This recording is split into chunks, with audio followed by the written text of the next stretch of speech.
যাদের মন অনেক সময় খারাপ থাকে, বিষণ্ণতায় ভরা থাকে, পারিবারিক টেনশন বা বিভিন্ন ঝামেলার ভিতরে থাকেন, তারা অনেক সময় বিষণ্ণতার চোটে মনে করেন যে যদি দুনিয়া থেকে বিদায় নিতে পারতাম তাহলে কত ভালো হতো।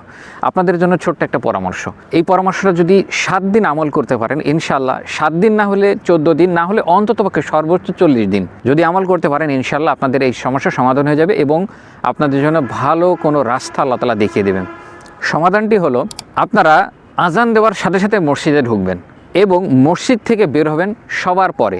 যদি 5 ওয়াক্ত পারেন খুবই ভালো, না পারলে অন্ততপক্ষে যে সময়টাতে আপনাদের কোনো কাজ থাকে না, মাগরিব অথবা এশা, মাগরিবে ঢুকলেন, এশায় বের হলেন, অথবা এশার সময় আজান দেওয়ার সাথে সাথে মসজিদে প্রবেশ করলেন এবং সবার পরে মসজিদ থেকে বের হবেন।